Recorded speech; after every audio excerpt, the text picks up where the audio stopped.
Right, I've found the bigger book, so that's better than that tiny wee. Although I'm using the mini cards.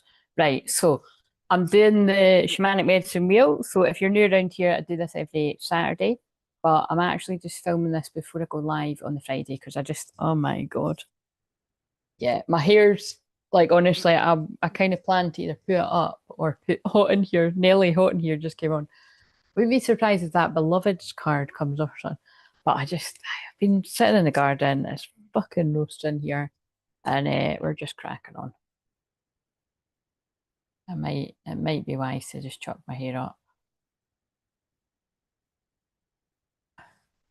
Um, anyway, I couldn't be bothered reapplying my makeup and everything. I thought, fuck it.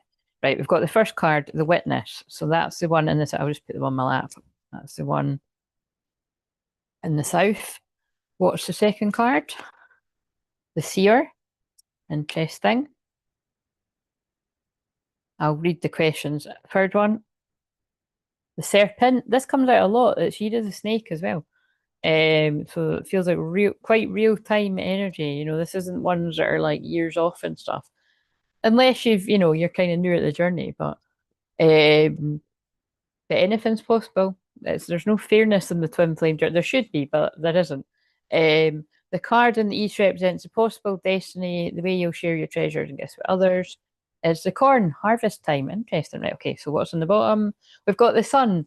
Now, the sun in the tarot is the happiest card in the deck, but it doesn't quite work like that with this deck. But that is about coming out into the light after a dark time. So somebody could have been quite literally in a dark night of soul, or you were just in a darker time for some sort of reason, right? So let's just, again, this will just be quick, quick, quick. Just, I felt like doing it now rather than doing it at the end like I done last week, right? So the first one, the card in the south represents that which you need to let go of, that which needs to be shed. It is an old wound that you no longer need to define yourself by, and it is 64.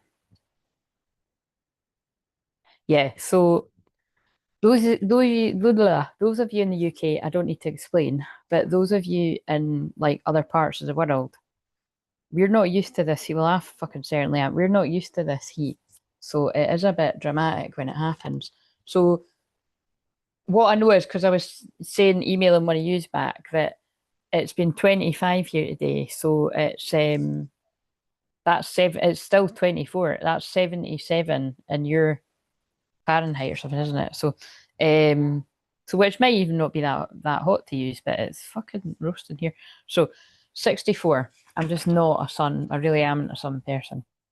So twin flames really are yin yang because my twin flame is a sun person. Last I knew of him, but I'm not.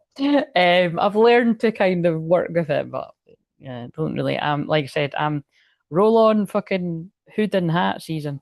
Right. 64.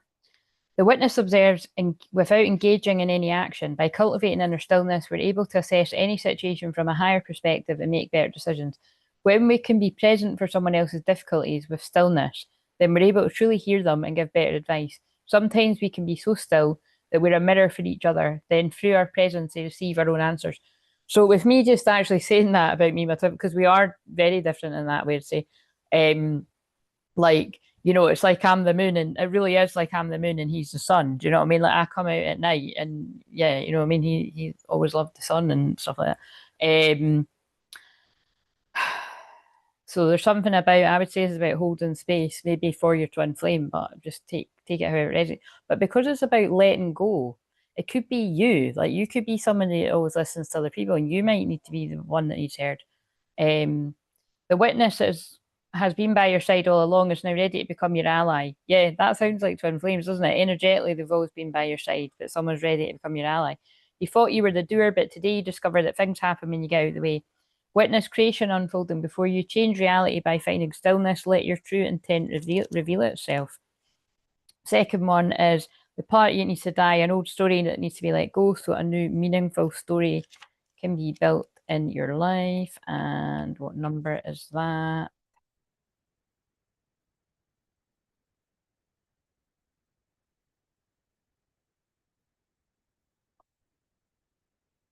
Would help if I looked at the card. 45 might be significant. So, the seer represents capacity to reach beyond the obvious details of life into the hidden realms where information is available to those with discernment perceive it. So, late tonight, as I'm filming it on the Friday, UK time anyway, it's the moon will be conjunct Pluto in Aquarius. So, piercing truths, unpredictable, shocking surprises, all that kind of stuff. Also, be very wary around people that are just unpredictable in general. You know, if you've got any scorned people from the past, exes and stuff, that could be dodgy energy. That would be, you know what I mean? Last week it was because of Scorpio moon. This week it's because of Aquarius, especially with the heat and drinking. And I'm praying for that. The seer knows truth, always seeks truth beyond all else, and sees reality as it truly is without judgment. The seer can read between the lines, understand that it's not what is not being said. He represents power of clarity, being able to recognize the pattern, but also it's because we're still in the full moon energy. And also because Capricorn is about leadership and enforcing like control where needed. It kind of screams to me like things to do with police and that need to get involved. Like I'm expecting that it'd be quite rowdy, but you know, no, it might not be. I don't know. Full moon, drink, heat, Aquarius moon. I think so. The seer invites you to trust your intuition and follow it as it leads you forward. You may feel, especially because now somebody's emptying a big a big massive amount of beer balls. You may feel lost when it appears that your hunch is taking you in circles, or even though amazed, but the hidden realms don't follow the rules of a two-dimensional map. Trust your gut and allow your perception and your circumstances to widen to include nuances and subtle clues that you normally miss if you take things at face value. The seer has gifted you with his magic, or her magic. You are actually where you're supposed to be. Your vision is clear. There you go. You're signed off with crystal clear visions.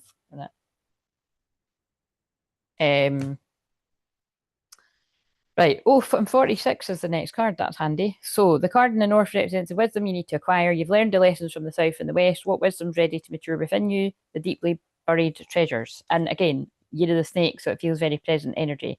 The serpent is the life force of Mother Earth. The coiled serpent of the Kundalini. Oh, Kundalini as well. Brings, especially these hot, sweaty nights, passion, healing, and renewal. She offers us the fruit of tree of knowledge, the garden of Eden, and reminds us to shed the past, the way she needs to shed her tired old skin. Serpent comes to offer you the forbidden fruit that will set your passion and creativity free.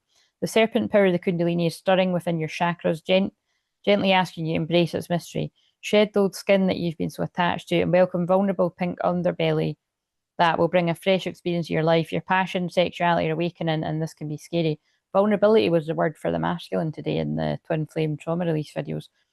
And can I just say as well, the whole point of trauma release, right, is that like if you've ever done somatic movements and stuff, which I'm a big fan of, but again, it just working with me full stop is trauma release. And like I keep stressing, I've been holding space since the 1st of July for this to be a group release.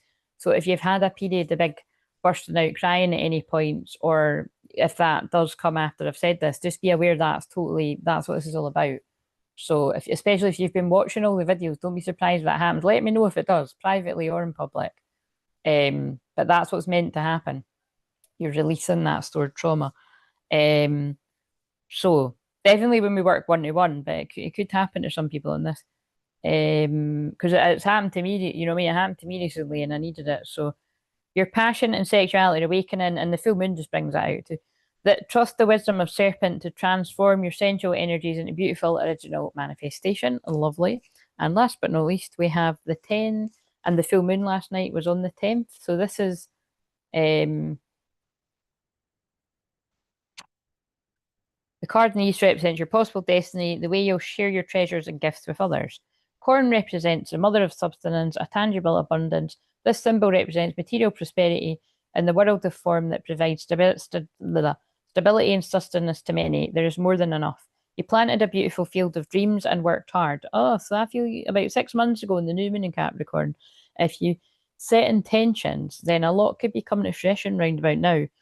Even in the moments when you're losing faith, you continued. Now the spirit of the corn comes to honour this and show you a bountiful harvest. So again, because it was nice, you know, that I got the email today saying that we've reached 450,000 views. So do you know what I mean? I was just like, wow. Like, and it always kind of seems to happen around the full moons because it's a time of completion, you know what I mean? This is the time, so thank you for adding to that. This, even the haters, you're adding to the views. So this is the time to reap the rewards of hard work and trust, whether those rewards are financial or the kind of prosperity measured in quality rather than quantity. You are so blessed when the symbol appears. Don't forget to share your good fortune. Absolutely in line with this full moon in Capricorn. Love it. Short and sweet. Yeah, and I think that was about 15 minutes, so that was perfect. So yeah, we'll end that there. See you later. Have a lovely Saturday. Like, comment, subscribe if you want to help keep the channel going.